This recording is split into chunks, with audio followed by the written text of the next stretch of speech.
Alhamdulillahi na'maduhu wa nasta'inuhu wa nastaghfiruhu wa nu'minu bihi wa natawakkalu alayhi wa na'udhu billahi min shururi anfusina wa min sayyiati a'malina man yahdihillahu fala mudilla lahu wa man yudlilhu fala hadiya lahu wa ashhadu an la ilaha illallah wahdahu la sharika lahu وأشهد أن سيدنا محمدا عبده ورسوله أما بعد فقد قال الله تعالى في القرآن العظيم والفرقان المجيد يا أيها الذين آمنوا اتقوا الله حق تقاته ولا تموتن إلا وأنتم مسلمون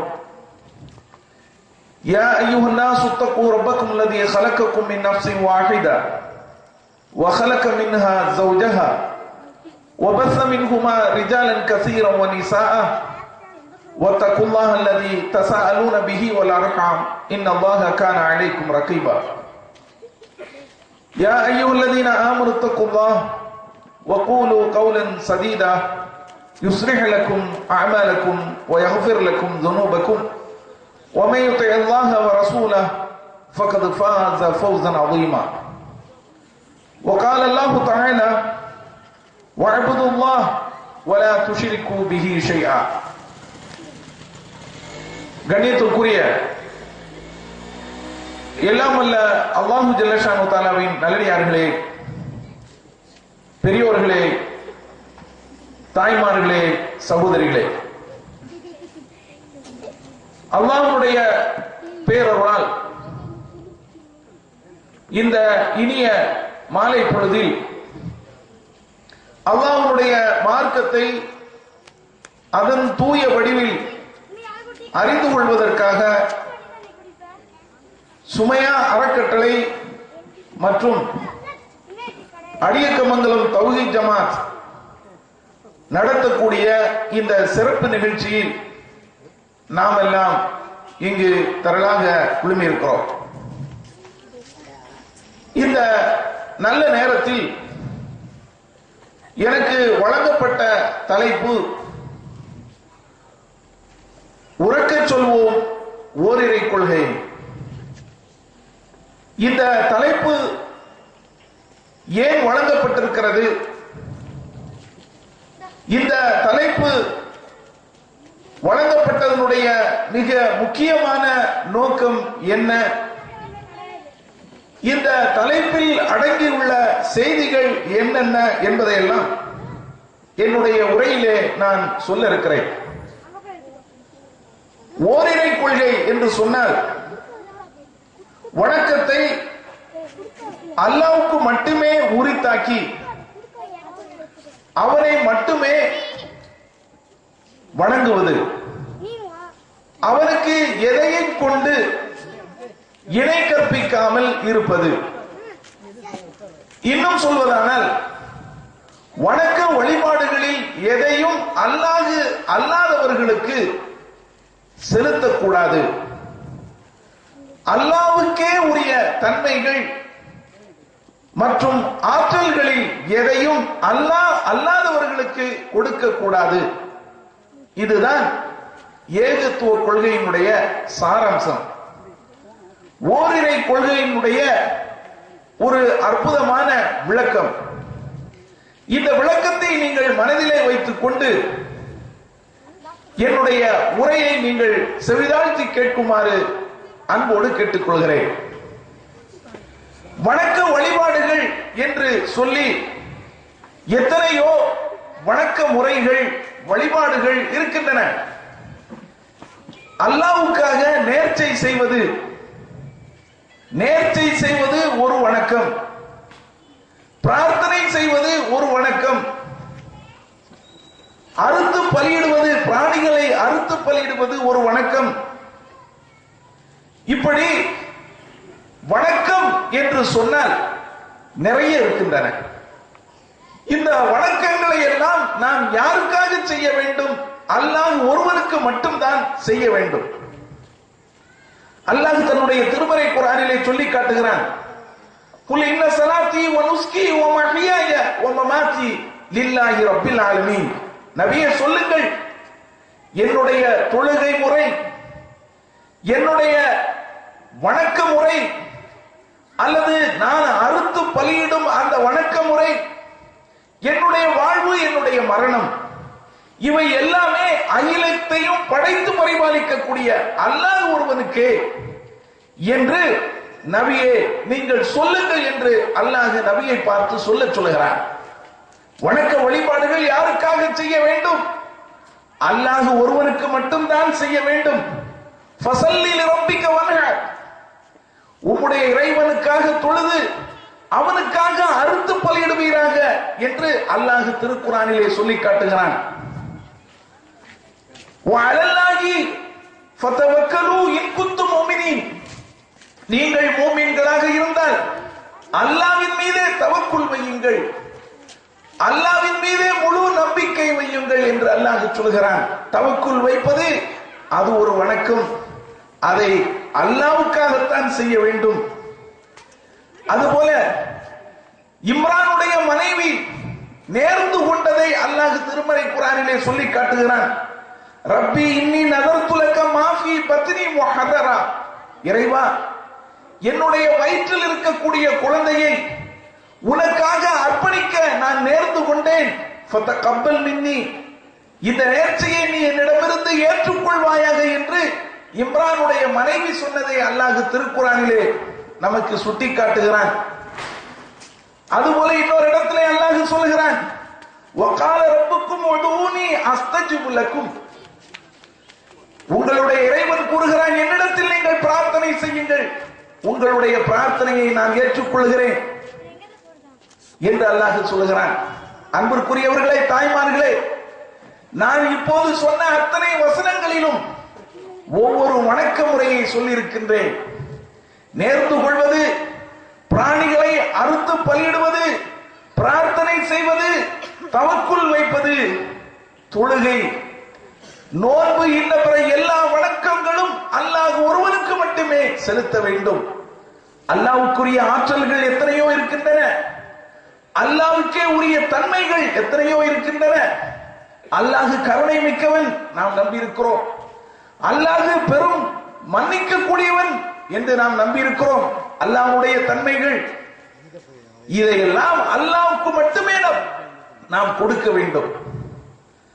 அல்லாஹ்வை விட்டுவிட்டு இறந்து போல நல்லடியார்களிடத்திலே சென்று நாம் நம்முடைய பாவ மன்னிப்பை கோரலாமா? அவர்கள் கருணை காட்டுகிறார்கள் என்று சொல்லி இறந்து போன நல்லடியார்களுடைய சன்னிதானத்திலே நின்று எங்களுக்காக நீங்கள் கருணை காட்டுங்கள் என்று கேட்கலாமா? இதெல்லாம் அல்லாஹ்வுக்கே உரிய தன்மைகள், அல்லாஹ்வுக்கே உரிய ஆற்றல்கள் இருக்கின்றன. சர்வ வல்லமை மிக்கவன் அல்லாஹ் என்று ஒவ்வொரு முஸ்லிமும் நம்பி இருக்கிறான். நோய்களை குணப்படுத்தக்கூடியவன் அல்லாஹ், துன்பங்களில் இருந்து மக்களை காப்பாற்றக்கூடியவன் அல்லாஹ், இன்பங்களை தரக்கூடியவன் அல்லாஹ் என்றெல்லாம் அல்லாஹ்வுடைய ஆற்றல்களை நாம் ஏற்றுக்கொண்டிருக்கிறோம். இந்த ஆற்றல்களை அல்லாஹ்வை விடுத்துவிட்டு வேறு யாருக்காவது நாம் கொடுத்தால் அது அல்லாஹ்வுக்கு இணை கற்பித்ததாக ஆகிவிடும். நாம் கைகளை மாட்டிக்கொண்டிருக்கக்கூடிய தாவீசுகள், தாயத்துகள், தகடுகள், வீடுகளிலே தொங்கவிட்டிருக்கக்கூடிய பாட்டில்கள், இவற்றுக்கெல்லாம் நோய் நிவாரணத்தை தரக்கூடிய ஆற்றல் இருக்கிறது. துன்பங்களில் இருந்து தடுக்கக்கூடிய, துன்பங்களில் இருந்து பாதுகாக்கக்கூடிய ஆற்றல் இருக்கிறது என்று நாம் நம்பினால் அல்லாஹ்வை விட்டுவிட்டு மற்றவைகள் மீது நாம் நம்பிக்கை கொள்கிறோம் என்று பொருளாகிவிடும். இவையெல்லாம் இணை வைப்பை சார்ந்தவைகள். அல்லாஹ்வுடைய ஆற்றல் எதுவோ, அல்லாஹ்வுக்கே உரிய தன்மைகள் எதுவோ, அதில் எதையும் அல்லாஹ் அல்லாதவர்களுக்கு கொடுக்க கூடாது. இதுதான் ஏகத்தினுடைய சுருக்கமான ஒரு விளக்கம். இந்த விளக்கத்தை நீங்கள் மனதில் கொண்டு இப்போது விஷயத்துக்கு வாருங்கள். அன்பிற்குரியவர்களே, இந்த ஏகத்துவத்தை நாம் ஏன் சொல்கிறோம்? இந்த தலைப்பு ஏன் தரப்பட்டது? இந்த தலைப்பினுடைய முக்கியத்துவத்தை இன்னமும் முஸ்லிம்களில் பெரும்பாலோர் நம்பிக்கை கொள்ளாமல் இருக்கிறார்கள், உணராமல் இருக்கிறார்கள். இந்த தலைப்பினுடைய முக்கியத்துவம் என்ன? திருமறை குர்ஆனில் அல்லாஹ் என்னென்ன கட்டளைகளை பிறப்பித்திருக்கின்றாரோ அத்தனை கட்டளைகளிலும் மிக மேலான கட்டளை என்னவென்றால் இதுதான். ஓரிரை கொள்கையை நீங்கள் கடைபிடித்து வாழ வேண்டும் என்ற கட்டளை தான் அல்லாஹ்வுடைய கட்டளைகளிலே மகத்தான கட்டளை. இந்த ஒரு கட்டளைக்காகத்தான் அல்லாஹ் மனித சமுதாயத்தை உருவாக்கி வைத்திருக்கிறான். வமா ஹலக்துல் ஜின்ன வல் இன்ஸ இல்லா லியஅ்புதூன். அல்லாஹ் சொல்லி காட்டுகிறான், மனிதரையும் ஜின்னையும் என்னை வணங்குவதற்காகவே அன்றி வேறு எதற்காகவும் நான் படைக்கவில்லை என்று அல்லாஹ் சொல்லி காட்டுகிறான். 51வது அத்தியாயத்தில் 56வது வசனமாக இடம்பெற்றிருக்கிறது. அதுபோல நபிகள் நாயகம் ஸல்லல்லாஹு அலைஹி வஸல்லம் அவர்கள் முதல் அவர்களுக்கு முன்னால் எத்தனையோ நபிமார்கள் வந்து சென்றார்கள். அந்த நபிமார்கள் எல்லாம் போதித்த போதனை என்ன? மக்களை அவர்கள் எந்த கொள்கையின் பக்கம் அழைத்தார்கள்? இதே ஏகத்துவ கொள்கையின் பக்கம் தான் அழைத்தார்கள். ஓரிரை கொள்கையின் பக்கம் தான் அவர்கள் அனைவரும் அழைத்தார்கள். அல்லாஹ் திருமறை குர்ஆனிலே சொல்லி காட்டுகிறான், வலக்கத் பஅத்னா ஃபீ குல்லி உம்மத்தின் ரசூலா. நாம் ஒவ்வொரு சமுதாயத்திற்கும் ஒரு தூதரை அனுப்பி வைத்தோம். அனிபுதுல்லாஹ் வஜ்தனிபு தாகூத். என்ன சொல்லி அனுப்பினோம்? மக்களுக்கு நீங்கள் போதிக்க வேண்டும். என்ன போதிக்க வேண்டும்? அல்லாஹ்வை மட்டுமே வணங்குங்கள், அல்லாஹ்வை விட்டுவிட்டு மற்றவர்களை நீங்கள் வணங்காதீர்கள் என்று மக்களுக்கு போதனை செய்யுமாறு ஒவ்வொரு சமுதாயத்துக்கும் ஒரு தூதரை நாம் அனுப்பி வைத்தோம் என்று அல்லாஹ் சொல்லி காட்டுகிறான். 16வது அத்தியாயத்தில் 36வது வசனமாக இடம்பெற்றிருக்கிறது. அன்பிற்குரியவர்களே, அது மாத்திரமல்ல, நம்முடைய நபி முஹம்மது ஸல்லல்லாஹு அலைஹி வஸல்லம் அவர்கள் தான் இறுதியாக வந்த தூதர். அந்த தூதர் போதித்த போதனையும் இதுதான், வஅபுதுல்லாஹ் வலா துஷ்ரிகு பிஹி ஷைஆ. அல்லாஹ்வை நீங்கள் வணங்குங்கள், அவனுக்கு எதையும் இணை கற்பிக்காதீர்கள் என்று நபிகள் நாயகம் ஸல்லல்லாஹு அலைஹி வஸல்லம் அவர்கள் சொன்னார்கள். வானத்தில் இருந்து அருளப்பட்ட வேதங்கள், வானத்தில் இருந்து இறக்கி அருளப்பட்ட வேதங்கள் அனைத்தும் மொழிந்தது என்ன? இந்த ஓரிரை கொள்கையைத்தான். அன்புக்குரிய சகோதரர்களே, இந்த ஓரிரை கொள்கை ஒவ்வொரு அடியாரினுடைய கடமையாக இருக்கிறது. தெரியுமா உங்களுக்கு? அன்பிற்குரியவர்களே, நபிகள் நாயகம் ஸல்லல்லாஹு அலைஹி வஸல்லம் அவர்கள் முஆத் பின் ஜபல் ரலியல்லாஹு அன்ஹு அவர்களை ஒரு கழுதையிலே தமக்கு பின்னால் அமர வைத்து ஒரு பயணத்திலே செல்கிறார்கள். பயணத்தினுடைய இடையிலே பின்னால் இருக்கக்கூடிய முஆதை அழைத்து கேட்கிறார்கள், முஆதே, அடியார்கள் அல்லாஹ்வுக்கு செய்ய வேண்டிய கடமை என்ன என்பதையும் அல்லாஹ் அடியார்களுக்கு செய்ய வேண்டிய கடமை என்ன என்பதையும் நீர் அறிவீரா என்று கேட்டார்கள். அதற்கு முஆத் பின் ஜபல் ரலியல்லாஹு அவர்கள் சொன்னார்கள், அல்லாஹ்வும் அவன் தூதருமே நன்கறிந்தவர்கள் என்றார்கள். நபிகள் நாயகம் ஸல்லல்லாஹு அலைஹி வஸல்லம் அவர்கள் பதில் சொன்னார்கள், முஆதே, அடியார்கள் அல்லாஹ்வுக்கு செய்ய வேண்டிய கடமை என்னவென்றால் அவனை மட்டுமே அவர்கள் வணங்கி வழிபட வேண்டும், அவனுக்கு எதையும் இணை கற்பிக்க கூடாது என்று சொன்னார்கள். அல்லாஹ் அடியார்களுக்கு செய்ய வேண்டிய கடமை என்ன தெரியுமா?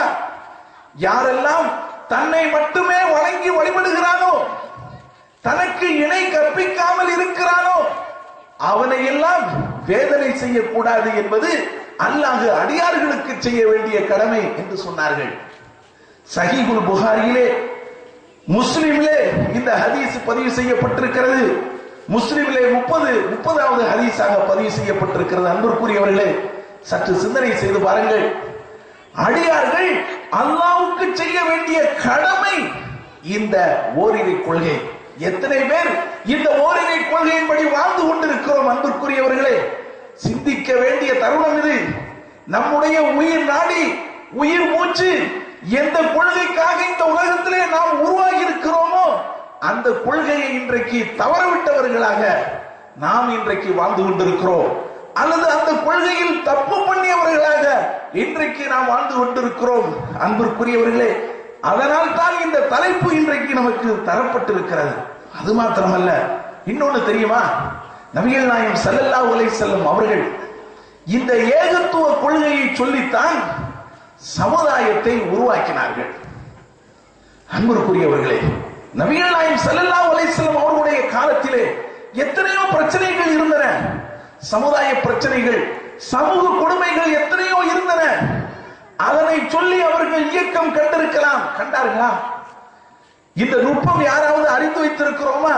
நபிகள் நாயகம் ஸல்லல்லாஹு அலைஹி வஸல்லம் அவர்கள் இந்த மார்க்கத்தை எடுத்து சொல்ல வந்தபோது அன்றைக்கு சமூகம் இருந்த நிலைமை என்ன? எத்தனை பிரச்சனைகள் அந்த சமுதாயத்தில் இருந்தது. பொருளாதார பிரச்சனை படு மோசமான நிலையில இருந்தது. செல்வம் ஒரு சாரார்களுக்கு மத்தியில் மட்டும் குவிந்து கிடந்தது. ஏழைகள் கையில் காசு சேர்வது கிடையாது. ஏழைகளிடத்தில் இருக்கக்கூடிய கொஞ்ச நஞ்ச காசை கூட செல்வந்தர்கள் வட்டி என்ற அடிப்படையில் சுரண்டி வாழ்ந்து வந்தார்கள். அந்த சமூகத்திலே வட்டி எப்படி இருந்தது தெரியுமா? இன்னமல் பைஉ மிஸ்லு ரிபா, வியாபாரம் வட்டியை போன்றதுதான் அல்லாஹ் சொல்லி காட்டுகிறான். அப்படி அவர்கள் நம்பிக்கை வைத்திருந்தார்கள். வியாபாரம் வட்டியும் ஒண்ணு என்று நம்பிய அந்த சமுதாயம் வட்டியை வைத்து சமுதாயத்தை, சமூகத்தில் உள்ள பலவீனர்களை சுரண்டி வந்தார்கள். அந்த ஒரு காரியத்தை கையில் எடுத்துக் கொண்டு அவர்கள் இயக்கத்தை ஆரம்பித்தார்கள் என்று சொன்னால் இவ்வளவு பெரிய எதிர்ப்புகளை அவர்கள் சந்தித்திருக்க மாட்டார்கள்.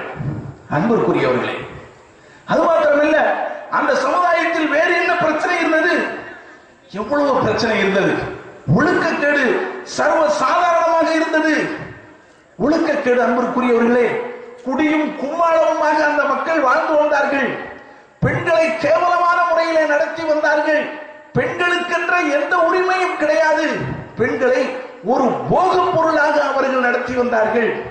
இந்த ஒழுக்கத்தை மாத்திரம் கையில் எடுத்துக்கொண்டு சமுதாயப்படி ஒழுக்கம் கெட்டவர்களாக இருக்கிறது, இந்த ஒழுக்கத்தை சரி செய்வதற்காக நான் வந்திருக்கிறேன் என்று சொல்லி அவர்கள் இயக்கம் கண்டார்கள் என்று சொன்னால் அவர்கள் இவ்வளவு பெரிய எதிர்ப்பை சந்தித்திருக்க மாட்டார்கள். மக்கள் உடனடியாக அவர்களை நம்பியிருப்பார்கள், ஏற்றிருப்பார்கள். அன்பிற்குரியவர்களே, கொஞ்சம் சிந்தித்து பார்க்க கடமைப்பட்டிருக்கிறோம். அது மாத்திரமா, அந்த சமூகத்திலே சண்டைகள், சச்சரவுகள் சர்வசாதாரணமாக இருந்தது. ஒரு மனிதன் இன்னொரு மனிதனை எப்படி பகைப்பது, எப்போதும் இதிலேயே குறியாக இருந்து வந்தார்கள். ஒருவருடைய ஒட்டகம் இன்னொருவருடைய வீட்டு வாசலிலே சிறுநீர் கழித்து விட்டால் அதற்காக பல நாட்கள் போர் தொடுப்பார்கள், சண்டை போடுவார்கள். அவ்வளவு மோசமான ஒரு சமுதாயமாக அந்த சமுதாயம் இருந்தது. யாரிடத்திலும் சுமூகமாக உறவு கிடையாது.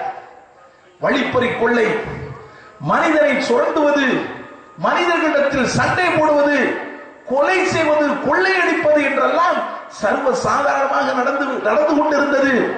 இந்த பிரச்சனையை கையில் எடுத்துக்கொண்டு சமுதாயம் இப்படி சீரழிந்து கொண்டிருக்கின்றதே, மக்களே நீங்கள் எல்லோரும் முன்வர வேண்டும், இதை நாம் சீர்திருத்தம் செய்ய வேண்டும், மக்கள் நல்லொழுக்கம் மிக்கவர்களாக, நல்ல பண்பாளர்களாக உருவாக வேண்டும் என்று அவர்கள் ஏகத்துவ கொள்கையை எடுத்து சொன்னால் இவ்வளவு பெரிய எதிர்ப்பை அவர்கள் சம்பாதித்திருக்க முடியாது.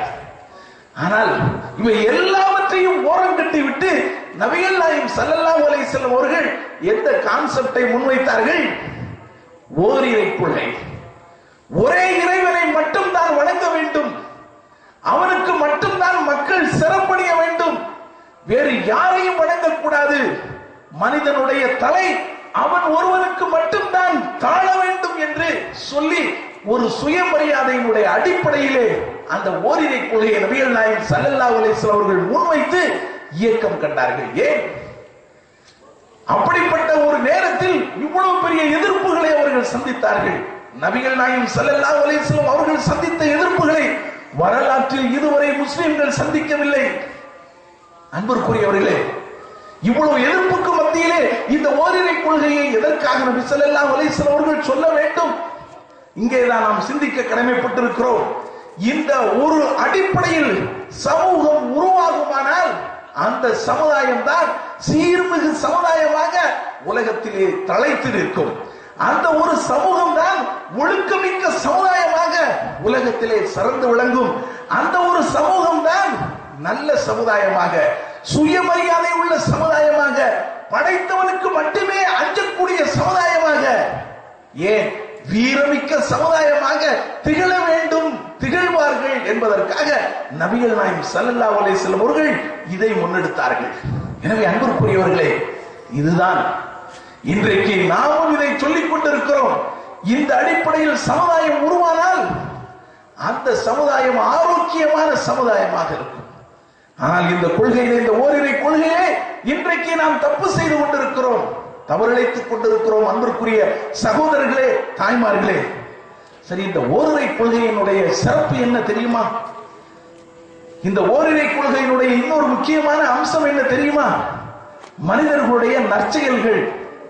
மனிதர்களுடைய நற்செயல்கள் அது அல்லாஹ்வால் ஏற்றுக்கொள்ளப்படுவதாக இருக்கட்டும். இந்த ஓரிரை கொள்கையை அவன் நம்பி அதனுடைய அர்த்தத்தை அவன் புரிந்து அதனுடைய தேட்டத்தின் பிரகாரம் செயல்பட்டால் மாத்திரமே அவனிடமிருந்து நற்செயல்கள் இறைவனால் ஒப்புக்கொள்ளப்படும். அதனாலதான் இந்த ஓரிரை கொள்கையை நாம் எடுத்துச் சொல்கிறோம். அன்பிற்குரியவர்களே, அல்லாஹ் திருமறை குர்ஆனிலே சொல்லி காட்டுகிறார், லக்கது ஊஹிய இலைக்க வ இலல்லதீன மின் கப்லிக. நபியே, உமக்கும் சரி உமக்கு முன்னால் வந்த அத்தனை தூதர்களுக்கும் சரி நாம் வஹீயின் மூலம் சொன்ன செய்தி என்ன தெரியுமா? லஇன் அஷ்ரக்த லயஹ்பிதன்ன அமலுக் வல தகூனன்ன மினல் காசிரீன். நீர் இணை கற்பித்தால் உன்னுடைய நல்லறம் அழிந்துவிடும், மறுமையில் நீ நஷ்டவாளிகளில் ஒருவராக இருப்பாய்.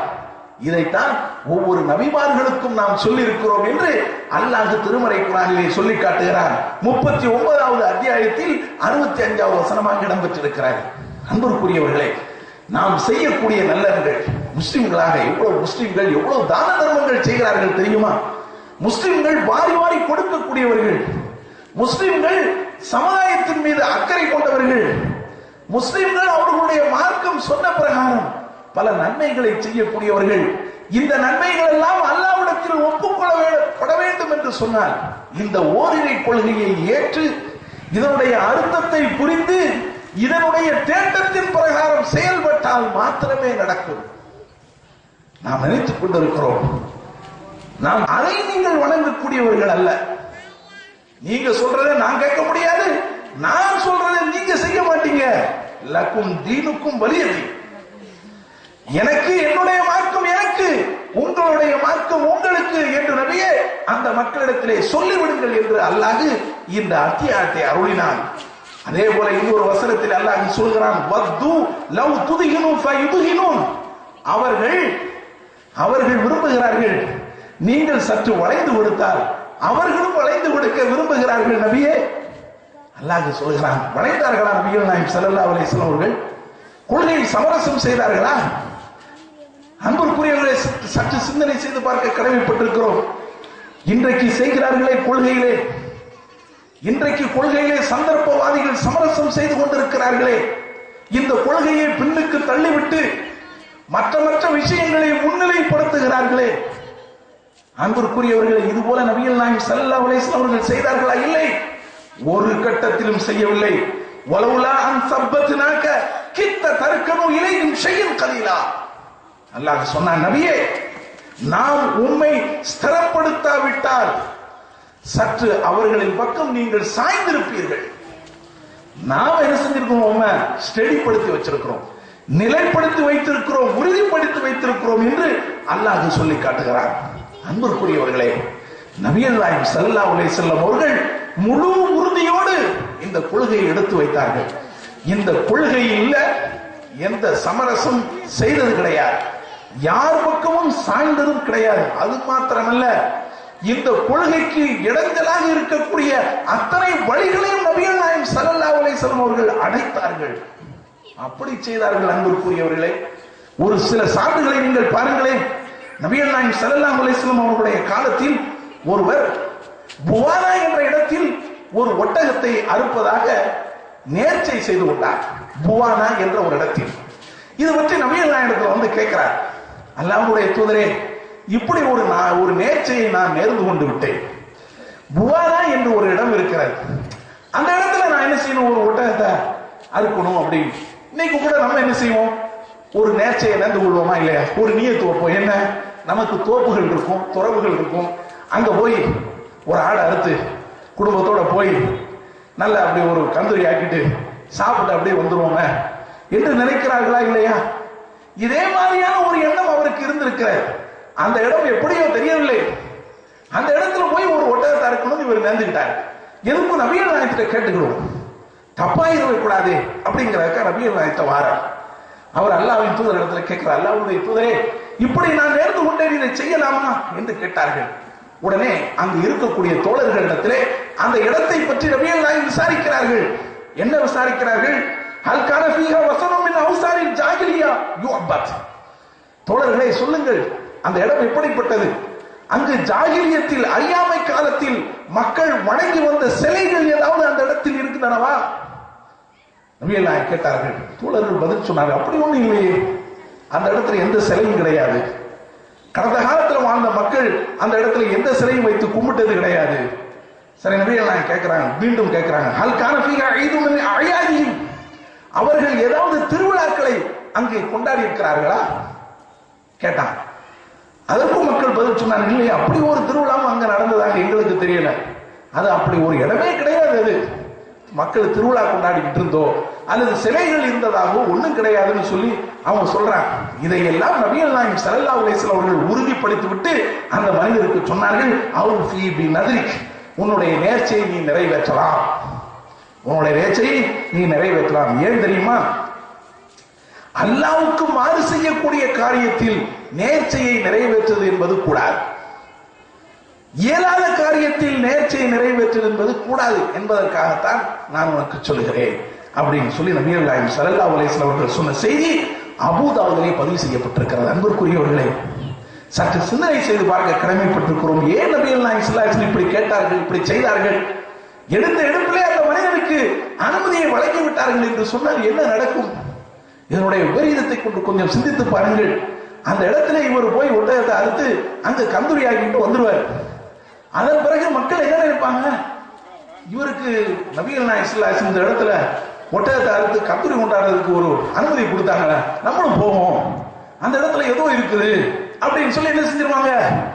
நாளவட்டத்துல அந்த இடம் இணை வைப்பு காரியங்கள் நிறைவேற்றப்படக்கூடிய இடமாக மாறிவிடும் என்பதனால நபிகள் நாயகம் ஸல்லல்லாஹு அலைஹி வஸல்லம் அவர்கள் அந்த வழியை தடுத்து விட்டார்கள், அடைச்சிட்டாங்க. அன்பிற்குரியவர்களே, அதனாலதான் இப்படி எல்லாம் கேட்டுவிட்டு நபிகள் நாயகம் ஸல்லல்லாஹு அலைஹி வஸல்லம் அனுமதி கொடுத்தாங்க. எனவே இப்படி எல்லாம் கண்ணும் கருத்துமாக நபிகள் நாயகம் ஸல்லல்லாஹு அலைஹி வஸல்லம் அவர்கள் சொன்ன கொள்கை தான் ஏகத்துவ கொள்கை.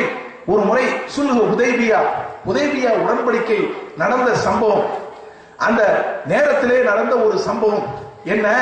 நபிகள் நாயகம் ஸல்லல்லாஹு அலைஹி வஸல்லம் அவர்கள் 1500 தோழர்களை அழைத்துக் கொண்டு மக்காவுக்கு உம்ரா செய்வதற்காக வந்தார்கள். எப்போது? ஹிஜ்ரி 6 மதீனாவுக்கு ஹிஜ்ரத் செய்து 6 ஆண்டுகளுக்கு பிறகு ஹுதைபியா என்ற இடம் வந்த உடனே மக்காவுக்கு பக்கத்தில் உள்ள இடம் எதிரிகளால தடுக்கப்பட்டாங்க.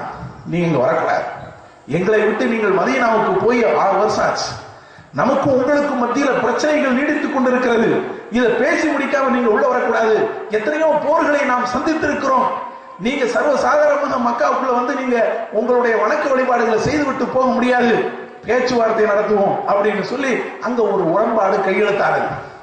அந்த நேரத்தில் நபிகள் நாயகம் ஸல்லல்லாஹு அலைஹி வஸல்லம் அவர்கள் அந்த ஹுதைபியா என்ற இடத்துல தங்கி இருந்தாங்க. அப்போது ஒரு நாள் ஒரு இரவு நல்ல மழை பெய்தது. அந்த மழை பெய்து தரையெல்லாம் ஈரமாக இருக்கிறார். அந்த ஈரத்திலே ஃபஜ்ர் தொழுகையை நிறைவேற்றுகிறார்கள் நபிகள் நாயகம் ஸல்லல்லாஹு அலைஹி வஸல்லம் அவர்கள். நிறைவேற்றி விட்டு மக்களை நோக்கி திரும்பி உட்கார்ந்து கேட்கிறாங்க. என்ன சொல்றாங்க? உங்களுடைய இறைவன் என்ன சொன்னான் என்பது உங்களுக்கு தெரியுமா அப்படின்னு கேட்கிறாங்க. அவங்களுக்கு என்ன தெரியும்? அல்லாஹ்வுடைய தூதரை நீங்கள் சொன்னா தானே தெரியும், அல்லாஹ்வும் அவனுடைய தூதரும் தான் நன்கு அறிந்தவர்கள் அப்படின்னு மக்கள் சொல்லிட்டாங்க. உடனே நபிகள் நாயகம் ஸல்லல்லாஹு அலைஹி வஸல்லம் சொன்னாங்க. என்ன சொன்னாங்க? அல்லாஹ் சொன்னான், என்னுடைய அடியார்களில் என்னை ஏற்றுக்கொள்ளக்கூடியவர்களும் இருக்கிறார்கள், என்னை நிராகரிக்கக்கூடியவர்களும் இருக்கிறார்கள். யார் அல்லாஹ்வின் அருளாலும் அவனுடைய கருணையாலும் தான் மழை பொழிந்தது என்று சொல்கிறானோ அவன் என்னை ஏற்றுக்கொண்டவன், நட்சத்திரங்களை நிராகரித்தவன். யார் இன்னின்ன நட்சத்திரங்களின் காரணத்தால் தான் மழை பொழிந்தது என்று கூறினானோ அவன் அல்லாஹ்வை நிராகரித்தவன், நட்சத்திரங்களை ஏற்றுக்கொண்டவன் என்று அல்லாஹ் சொல்லியிருக்கிறான் என்று நபிகள் நாயகம் ஸல்லல்லாஹு அலைஹி வஸல்லம் அவர்கள் சொன்னார்கள். இந்த செய்தி சஹீஹ் புகாரியில் பதிவு செய்யப்பட்டிருக்கிறது. ஏன் நபிகள் நாயகம் ஸல்லல்லாஹு அலைஹி வஸல்லம் அவர்கள் அல்லாஹ் சொன்ன இந்த வார்த்தையை ஏன் மக்களிடத்திலே எடுத்து வைக்க வேண்டும்? இன்றைக்கு என்ன நடந்து கொண்டிருக்கிறது பாருங்கள். இதையெல்லாம் நபிகள் நாயகம் ஸல்லல்லாஹு அலைஹி வஸல்லம் அவங்க சொல்லாட்டன்னா என்ன செய்வாங்க? மனிதர்களுடைய வாழ்க்கையில் ஏற்படக்கூடிய அத்தனை மாற்றங்களுக்கும் இந்த கிரகங்களுடைய இடப்பெயர்ச்சி, நட்சத்திரத்தினுடைய இடப்பெயர்ச்சி தான் காரணம் என்று பழியை போட்டு விடுவார்கள். அது நடந்துவிடக் கூடாது என்பதற்காக எச்சரித்தார்கள். மழை பொழிவதாக இருக்கட்டும், ஊரிலே பஞ்சம் ஏற்படுவதாக இருக்கட்டும், விபத்துக்கள் நடப்பதாக இருக்கட்டும், இதெல்லாம் கிரகங்கள் மற்றும் நட்சத்திரங்களுடைய இடற்பெயர்ச்சி தான் காரணம், அதுக்கு ஒரு பெரிய தாக்கம் இருக்கிறது என்று மக்கள் நம்பிவிடக் கூடாது என்பதற்காக இப்படி சொன்னார்கள். ஆனால் துரதிர்ஷ்டவசமாக இந்த நம்பிக்கை இன்னமும் சமுதாயத்தில் ஒட்டி கொண்டிருப்பதை பார்க்கிறோம். அன்பிற்குரியவர்களே, இது போன்ற நம்பிக்கை எல்லாம் நாம் தவிடுபடியாக்க வேண்டும். இந்த தீய நம்பிக்கைகளை தகர்த்தெறிவதற்காகத்தான் நபிகள் நாயகம் ஸல்லல்லாஹு அலைஹி வஸல்லம் அவர்கள் இந்த அளவுக்கு இந்த ஏகத்துவ கொள்கையை எடுத்துச் சொன்னார்கள். அது மாத்திரமல்ல, அன்பிற்குரியவர்களே, இன்னொரு செய்தியை நீங்கள் பாருங்கள். என்ன என்று சொன்னால், நபிகள் நாயகம் ஸல்லல்லாஹு அலைஹி வஸல்லம் அவர்கள் ஒரு முறை ஹுனைன் யுத்தத்திற்காக புறப்பட்டார்கள். அப்படி புறப்பட்டு செல்லும் போது வழியில ஒரு மரத்தை, இலந்தை இலை மரம், அந்த மரத்தை அடைந்தார்கள். அந்த மரம் என்ன மரம் தெரியுமா? அதாவது இணை வைக்கக்கூடியவர்கள் அந்த மரத்தை நாட்டம் நிறைவேற்றக்கூடிய புனித மரம் என்று நம்பி வந்தார்கள். அந்த மரம் அது. இவங்களுக்கு அந்த மரத்தை பார்த்த உடனே பழைய ஞாபகம் வந்துடுச்சு.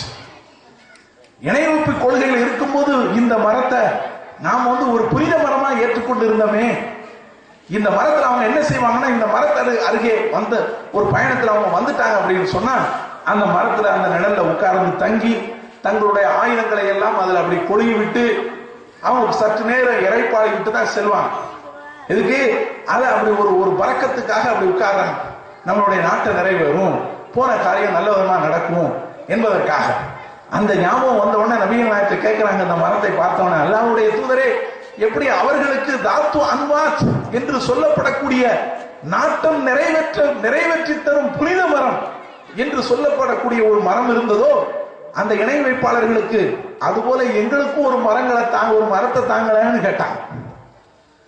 நபிகள் நாயகம் ஸல்லல்லாஹு அலைஹி வஸல்லம் அவர்கள் ஆச்சரியப்பட்டாங்க. என்ன இது, மூசா அலைஹிஸ்ஸலாம் அவர்களுடைய சமுதாயம் மூசாவிட்ட கேட்டது போல இருக்குத, அவர்களுக்கு எப்படி ஒரு கடவுள் இருந்ததோ அதுபோல எங்களுக்கும் ஒரு கடவுளை ஏற்படுத்தி தாங்கல அப்படின்னு மூசாவிடத்தில் அவர்களுடைய மக்கள் கேட்டது போல நீங்க கேட்கிறீங்களே, அல்லாஹ்வின் மீது ஆணையாக சொல்லுகிறேன், நீங்கள் உங்களுக்கு முன் சென்றவர்களை அப்படியே காப்பி அடிக்கிறீர்கள் என்று நபிகள் நாயகம் ஸல்லல்லாஹு அலைஹி வஸல்லம் அவர்கள் சொன்ன செய்தி திருமதி அகமதிலே பதிவு செய்யப்பட்டிருக்கிறது. அன்பிற்குரியவர்களே, ஆனா இப்படியெல்லாம் நபிகள் நாயகம் ஸல்லல்லாஹு அலைஹி வஸல்லம் அவர்கள் அணை போட்டு தடுக்காமல் இருந்திருந்தால் என்ன நடக்கும்? செஞ்சு பாருங்க. இன்னைக்கு எதையெல்லாம் மக்கள் புனிதமாக ஆக்கி கொண்டிருக்கிறாங்க. தர்காக்குள்ள போய் அதை தவாஃப் செய்வது, அங்கு கிடைக்கக்கூடிய அந்த நேர்ச்சைகளை எடுத்து அதை புனிதமாக ஆக்கி தங்களுடைய வாயில போட்டுக் கொள்வது, அங்கு இருக்கக்கூடிய சாம்பல்களையும் அங்கு இருக்கக்கூடிய சந்தனங்களையும் பரக்கத்தாக எடுத்து வருவது, அங்குள்ள படிகளை முத்தமிடுவது, இதெல்லாம் நடக்குதா இல்லையா? அன்பிற்குரியவர்களே, இது நடக்கக்கூடாது என்பதற்காகத்தான் நபிகள் நாயகம் ஸல்லல்லாஹு அலைஹி வஸல்லம் அவர்கள் இப்படி தடுத்தார்கள். ஆனால் சமுதாயம் இன்னைக்கு திசை மாறிக்கொண்டு சென்று கொண்டு இருக்கிறது. நபிகள் நாயகம் ஸல்லல்லாஹு அலைஹி வஸல்லம் அவர்கள் எந்த அளவுக்கு அணை போட்டு தடுத்து வைத்திருந்தார்களோ அந்த அணையை உடைத்து விட்டு, அந்த தடையை தகர்த்தெறிந்து விட்டு இன்றைக்கு நம்ம சமுதாயம் சென்று கொண்டிருக்கிறதே, இது எவ்வளவு பெரிய ஆபத்தானது. இது எங்கே சென்று கொண்டு போய் சேர்க்கும் என்பதை நீங்கள் எச்சரிக்கையாக இருந்து கொள்ள வேண்டும். அன்பிற்குரியவர்களே, இந்த ஏகத்துவத்தை நாம் எப்படி சொல்ல வேண்டும்? நேரம் நெருங்கிவிட்டது. முக்கியமான விஷயத்துக்கு நாம் வந்தாக வேண்டியிருக்கிறது. என்ன, இந்த ஏகத்துவ கொள்கையை நாம் எப்படி சொல்ல வேண்டும்? எப்படி இந்த ஏகத்துவ கொள்கையை கடைபிடிக்க வேண்டும்? இந்த கொள்கையில நாம உறுதியோடு இருக்கணும். இந்த கொள்கையில நாம உறுதியோடு இருக்க வேண்டும். கொள்கையில் எந்த சமரசமும் செய்யக்கூடாது. துன்பங்கள், ஊர் விளக்கங்கள் போன்ற இடைஞ்சல்கள் நமக்கு தொடர்ந்து வந்து கொண்டிருந்தாலும், எதிர்ப்புகள், ஏளனங்கள், எள்ளி நகையாட்டங்கள் என்று நமக்கு தொடர்ந்து எதிர்ப்புகள் வந்து கொண்டிருந்தாலும் நாம் என்ன செஞ்சிடக்கூடாது? கொள்கையை இழந்து விடக்கூடாது. அன்புக்குரியவர்களே, உறுதியோடு இந்த கொள்கையை எடுத்துச் சொல்ல வேண்டும். இந்த கொள்கையை எடுத்துச் சொல்லும் போது சமுதாயம், ஒட்டுமொத்த சமுதாயம் சேர்ந்து எதிர்க்கும். நம்மளை எதிர்க்கும். நபிகள் நாயகத்தை எதிர்க்கலையா? நான் உங்களுக்கு சொன்னேன், நபிகள் நாயகம் ஸல்லல்லாஹு அலைஹி வஸல்லம் அவர்கள் தான் நமக்கு முன்மாதிரி. இந்த ஏகத்துவ கொள்கையை சொல்லவிடக்கூடாது என்பதற்காக சமுதாயம் சென்று என்ன செய்யும்? காவல்துறையிட்ட போய் சொல்லும். கூட்டம் போடுறாங்க, தடுத்து நிறுத்துங்க, அவங்க தப்பு தப்பா சொல்லுவாங்க. என்ன சொல்லுகிறோம்? அல்லாஹ்வுடைய பெருமையை எடுத்து சொல்லுகிறோம். அல்லாஹ்வை நீங்கள் மதிக்க வேண்டிய விதத்தில் மதிக்க வேண்டும் என்று சொல்கிறோம். எத்தனை எதிர்ப்புகள் வந்தாலும் கொள்கையில் சமரசம் செய்து விடக்கூடாது, கொள்கையை இழந்து விடக்கூடாது. அது மாத்திரமல்ல, பொறுமையுடனும் சிரமங்களை சகித்துக் கொண்டும் இந்த கொள்கையை பரப்புவதற்காக பாடுபட வேண்டும். இந்த கொள்கைக்காக எந்த தியாகத்தையும் செய்வதற்கு நாம் தயாராக இருக்க வேண்டும். அப்படித்தான் நபிகள் நாயகம் ஸல்லல்லாஹு அலைஹி வஸல்லம் அவர்களும் நபித்தோழர்களும் இந்த கொள்கையை பின்பற்றினார்கள், மக்களுக்கு எடுத்துச் சொன்னார்கள். அன்பிற்குரியவர்களே, இந்த ஏகத்துவ கொள்கையை, இந்த ஓரிரை கொள்கையை ஏற்றுக்கொண்டு அதன்படி வாழ வேண்டும் என்று நினைத்த நபித்தோழர்களுக்கு எத்தனை துன்பங்கள் வந்தது தெரியுமா? உதாரணத்துக்கு ஒன்று ரெண்டு சொல்றாங்க பாருங்களேன். அதாவது உஸ்மான் பின் அஃபான் நம்ம கேட்டிருப்போம், சிறந்த ஒரு சஹாபி, பெரிய செல்வந்தர். உஸ்மான் கனின்னு சொல்லுவாங்களே, செல்வந்தரான உஸ்மான் நபிகள் நாயகத்துடைய மருமகன். தன்னுடைய 2 பெண்களை மணமுடிச்சு கொடுத்தாங்க. இந்த உஸ்மான் பின் அஃபான் என்ற இந்த நபித்தோழர் ஏகத்துவ கொள்கையை ஏற்றுக்கொண்ட ஒரே காரணத்திற்காக அவருடைய சிறிய தந்தை அவரை எப்படியெல்லாம் கொடுமைப்படுத்தினார் தெரியுமா? ஒரு பாயில, பேரித்த மரத்தினுடைய நார்களால் வேயப்பட்ட ஒரு பாயில அப்படியே ஆட சுருட்டி கீழே இருந்து என்ன செய்வாங்க, நெருப்பை மூட்டை வச்சு புகையை அனுப்புவாங்க. அந்த அளவுக்கு அவங்கள மூச்சு திணற அடிக்க வைக்கிறது. இப்படியெல்லாம் கொடுமைப்படுத்தினாங்க. அது மாத்திரமல்ல, முஸஅப் நம்ம கேள்விப்பட்டிருக்கிறோம். முஸஅப் பின் உமைர் என்ன நபித்தோழர், சிறந்த நபித்தோழர், செல்வ சீமானாக வாழ்ந்தவர். நல்ல ட்ரெஸ் போடுவாரு, கம கம கமன்னு என்ன செய்வாரு, வீதி வழியா போவாரு. அப்படி நல்ல ஒரு செல்வ செழிப்போடு வாழ்ந்த ஒரு தோழர் முஸஅப் பின் உமைர் ரலியல்லாஹு அவர்கள். இவர் இஸ்லாத்தை ஏற்றுக்கொண்டு விட்டார் என்ற செய்தியை கேட்ட மாத்திரத்துல இவருடைய தாயார் முஸஅபை கூப்பிட்டு, என்னப்பா இப்படி இந்த மாதிரி போயிட்டியே, நீ அந்த மார்க்கத்திலிருந்து திரும்பி வர்ற வரைக்கும் நான் சாப்பிட மாட்டேன் சொன்னார். அவருடைய தாயார், நீ இந்த மார்க்கத்தை மறுக்க வேண்டும் என்று சொல்லி கடுமையான முறையில் என்ன செஞ்சாங்க, அந்த முஸஅப் பின் உமைரை தாக்குறாங்க, வேதனை செஞ்சாங்க. அன்பிற்குரியவர்களை சற்று சிந்தனை செய்து பார்க்க கடமைப்பட்டிருக்கிறோம். வீட்டை விட்டே வெளியேற்றிட்டாங்க அந்த முஸஅபை. அவர் அவ்வளவு செல்வ செழிப்பில் வாழ்ந்திருந்தவரும், உனக்கு ஒரு பைசா கிடையாது போடா என்று சொல்லி வீட்டை விட்டே வெளியேற்றிட்டாங்க. ஆனாலும் அந்த கொள்கையில் அவங்க உறுதியோடு நிலைத்து நின்றார்கள். அது மாத்திரமல்ல, சுஹைப் பின் சினான், சுஹைப் ரலியல்லாஹு அவர்கள் அவங்களுடைய சுயநினைவு இழக்கும் வரை அவங்கள துன்பப்படுத்தினாங்க. எதற்கு? இந்த கொள்கையை விட்டுவிட வேண்டும் என்பதற்காக. விட்டார்களா? ஏன்? ஸஅத் பின் அபீ வக்காஸ், தாயை மிகவும் மதிக்கக்கூடிய, தாயினுடைய உரிமையை பேணக்கூடிய ஒரு சஹாபி ஸஅத் பின் அபீ வக்காஸ் ரலியல்லாஹு அவர்கள், அவங்க தாயார் சொன்னாங்க, நீ இந்த கொள்கையிலிருந்து திரும்பி வர்ற வரைக்கும் நான் சாப்பிட மாட்டேன், நான் தூங்க மாட்டேன், நான் அதாவது குடிக்க மாட்டேன், நான் பானமோ தண்ணீரோ எதையும் நான் தொட மாட்டேன். தாயின் மீது உனக்கு அக்கறை இருந்தால் அந்த கொள்கையை நீ விட்டுவிட வேண்டும் என்று சொன்னார்கள். 3 நாள் அவர் செய்வதறியாம அப்படியே இருந்தார். நபிகள் நாயகம் ஸல்லல்லாஹு அலைஹி வஸல்லம் போய் சொன்னார், அல்லாஹ்வுடைய தூதரே, நான் தாயை பேடக்கூடியவன், ஆனால் என்னுடைய தாயார் இப்படி எல்லாம் சொல்றாங்க, சாப்பிடாம கிடக்கிறாங்க, இந்த கொள்கையை நான் விட்டுவிட வேண்டும் என்று சொல்லுகிறார்கள் என்று சொன்ன போது அல்லாஹ் என்ன செய்தான், ஒரு வசனத்தை அருளினான்.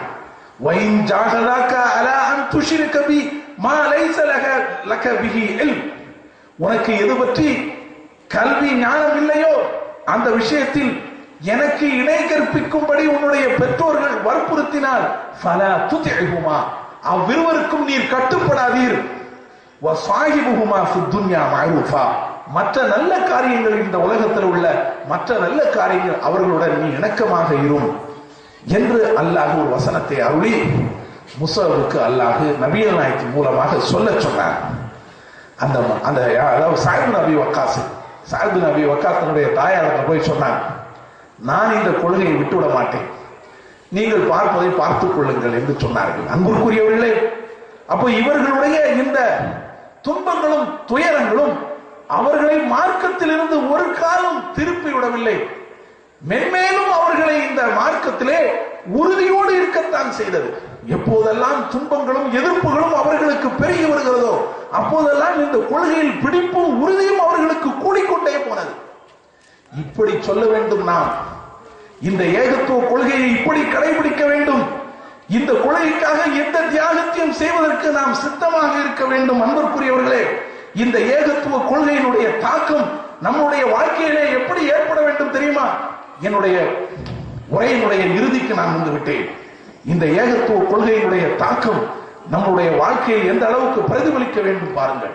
அதாவது நபிகள் நாயகம் ஸல்லல்லாஹு அலைஹி வஸல்லம் அவர்கள் இந்த கொள்கையை ஏன் ஆரம்பத்தில் எடுத்து சொல்லி சமுதாயத்தை உருவாக்குனாங்கிறதுக்கு இப்போதுதான் நமக்கு விட கிடைக்கும். ஏன் செஞ்சாங்க தெரியுமா? இந்த ஏகத்துவ கொள்கையை நாம உயிர் மூச்சாக ஏற்று செயல்பட ஆரம்பித்தால் என்ன மாற்றத்தை கொடுக்கும் பாருங்கள். என்ன மாற்றத்தை தரும் தெரியுமா? அல்லாஹ்வையும் அல்லாஹ்வுடைய தூதரையும் நேசிக்க வைத்து விடும் இந்த கொள்கை. அன்பிற்குரியவர்களே, அல்லாஹ்வையும் அல்லாஹ்வுடைய தூதரையும் நேசிக்க வைத்து விடும். அல்லாஹ்வுக்கும் அல்லாஹ்வுடைய தூதருக்கும் மட்டுமே கட்டுப்பட்டு நடக்க வைக்க வைத்து விடும் இந்த கொள்கை. அது மாத்திரமல்ல, மற்ற எல்லோரையும் காட்டிலும் அல்லாஹ்வுக்கும் அல்லாஹ்வுடைய தூதருக்கும் கட்டுப்படுவதைத்தான் முன்னிலைப்படுத்த வைத்து விடும். வேற எதுக்கும் இவன் முன்னுரிமை தரமாட்டான். முதல்ல அல்லாஹ்வுக்கு கட்டுப்படுவது, அல்லாஹ்வுடைய தூதருக்கு கட்டுப்படுவது, அதுக்கு பிறகுதான் மற்றது. அன்பிற்குரியவர்களே, இவ்வளவு பெரிய ஒரு மாற்றத்தை இந்த கொள்கை ஏற்படுத்தும். நபிகள் நாயகம் ஸல்லல்லாஹு அலைஹி வஸல்லம் அவருடைய காலத்துல அப்படி நடந்தது. இந்த கொள்கையை அவர்கள் உயிர் மூச்சாக ஏற்று செயல்பட்டதனால அவர்களுக்கு அப்படி ஒரு மாற்றம் அவருடைய வாழ்க்கையில ஏற்பட்டது. சான்றுக்கு ஒன்றை சொல்கிறேன் பாருங்கள். மது அருந்துதல், இது அந்த சமுதாயத்துல எவ்வளவு மோசமா இருந்துச்சு தெரியுமா? அதாவது மது அருந்தும் பழக்கம் ஒரு ஆண்மைக்கு சான்றாக இருந்தது. ஆண்மகன் என்று சொன்னால் அவரிடத்துல இந்த பழக்கம் இருக்க வேண்டும். எவரிடத்துல இந்த பழக்கம் இல்லையோ அவனுடைய ஆண்மையின் மீது மக்கள் சந்தேகம் தெரிவிப்பார்கள். இவன் ஆம்பளை இல்லடா, இவன்கிட்ட இந்த பழக்கம் இல்லையே என்று சொல்வாங்க. அந்த அளவுக்கு மதுவிலே அந்த மக்கள் மூழ்கி இருந்தார்கள். அப்போ